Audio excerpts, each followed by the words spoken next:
Good morning! Yan. Mas nauna pa ako sa alarm. So, na-ready ko na. Magbabaon si Ate Levy ng kanin. And then, si Bunso ipapalaman niya. Tapos pinapay. Ito yung almasal namin today. Bangus. Dahil ano kami kahapon, paksiw na ginataang tilapia. Pinaksiw ko muna siya kasi tsaka ko siya nilagyan ng gata. Nag-crave ako, kaya hindi ko ito binabad sa suka na may garlic, bawang. Nilagyan ko lang siya muna ng asin. Pero lalagyan ko din siya na may bread mix din dito. Yung iba, lalagyan natin ng bread mix. Kasi, si Ate Levy, ayaw ng naglagay ako ng plastic kasi dito ako nagluluto sa electric. Ayan. Feeling ko mag-ground ako anytime. Ganun. Takot ako sa kuryente. Ayan. So, thank you kay Maring Marlon sa punas sport ko ngayon. Sport na may sport ka. Nakaready na ako. Baka kasi tingin ko naman mainit na siya. Baka mag-walk na ako later. Mag-isa. Dahil wala na nga yung mga bata.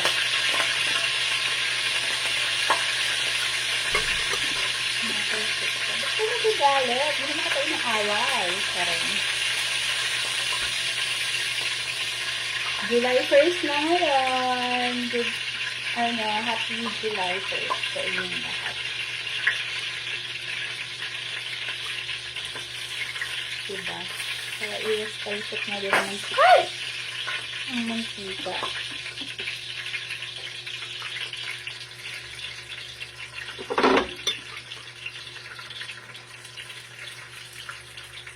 Hindi talaga pagpasukan, nauula pa ako sa alarm bell. Pero,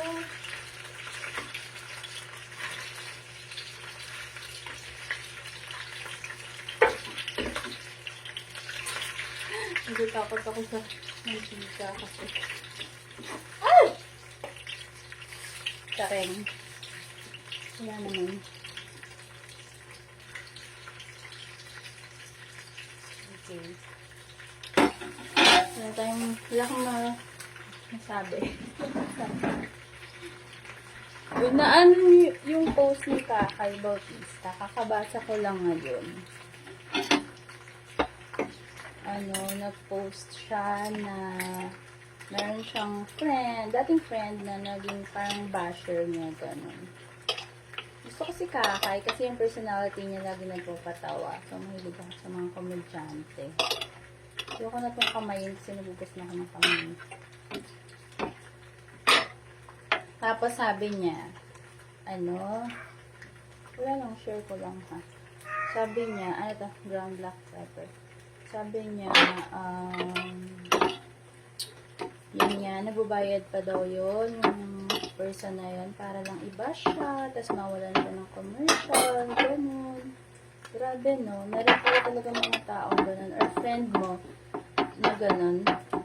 Ito na tawag na secret animosity. Diba? Hindi magiging masaya sa ikaka-prosper mo. Ano tawag kasi dun? Ikaka-angat mo, ganun. Tapos, itong si Kakay, pinost niya doon na tinatawanan niya na lang. Sinabi ng ibang friends niya na i-expose na nga, ganun. Nakalagay dun sa post niya. Pero, hindi niya ginagawa. Kasi yung ibang friends noon, naging kaaway niya din. So, hindi niya ginagawa. Tinatawanan niya na lang. Kumbaga, pinapasuggest niya na lang. And magandang attitude yun, no? Kasi, hinahayaan niya na lang. And kita nyo naman, sikat na si Kakay Bautista. Kakagaling niya lang ng Spain eh. If I'm not mistaken. Diba? So, natuwa lang ako sa attitude niyang gano'n. Na hindi niya na pinapatulan. Diba? Pero din naman, diba sabi nga sa Bible, kung sino yung dinadown, yun yung i-up ni God. Yun yung mas papaangatin niya gano'n. Kaya siguro mas marami siyang blessings. Tapos nag-comment ako doon. Sabi ko, may mga ganun talaga palang tao, ganyan, may secret animosity. Tapos sabi ko, let others be consumed by bitterness while we walk at peace. Diba? Yun sa mga post ko. Tsaka parang, kung lagi mo lang papakinggan yung sinasabi ng ibang tao, wala talaga mangyayari sa'yo. Yan. So, eto na, yung merong salt, merong ito natin dito. Siyempre, dito babaunin ng kids kasi malansa to eh. Kaya, almusal yan at ulam. Tapos, ito namang iba, ilalagay ko dito sa bread mix. Yan, natuwa lang ako sa attitude niya, gano'n.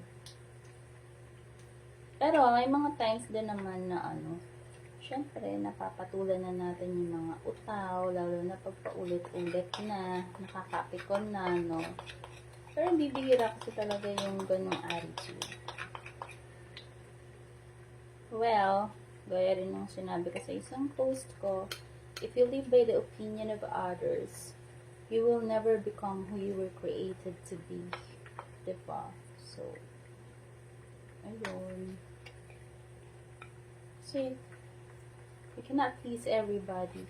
Diba? Meron talagang tao na susuportahan ka because it's you. And meron din mga tao na hindi ka susuportahan because it's you. So, we have to choose our people lang talaga. So, nakakatuwa. Parang, ang ganda ng araw mo, ganun yung nabasa mo, diba? Tapos, ngayon niya lang pinost. Though, di naman niya binanggit yung pangalan. Yun. Nakakatuwa lang. Hindi siya patola. Pero, sikat siya. Diba? Dami siyang projects. And, yung taong nambabash sa kanya, hindi naman kilala. Yata. Kasi, diba? Hindi naman artista. Nakalagay din doon. Pero, para magbayad ka, para mang-bash sa kanya. Siguro sinasabi rin mga grabe, ang lala ng insecurity sa kanya, diba? Nakakalungkot ang may taong ganun. Kasi dapat, sana suportahan, no? Wala lang. Umanga lang ako sa kanya. Ang arte ko, no, aga-aga. Hi, Kakay. If mapapanood mo to. Uy! Kinilig din ako kasi si Dennis Joya, yung idol kong singer. Grabe, guys. Nilike ni yung yung post ko na yung video ng mga pictures ko. Nilike niya. So, nakakatuwa. Kasi napansin niya ako. Kaya hindi ko siya tinag. As in. Pero kasi song niya yung doon. Song niya yung nakalagay doon. Kaya,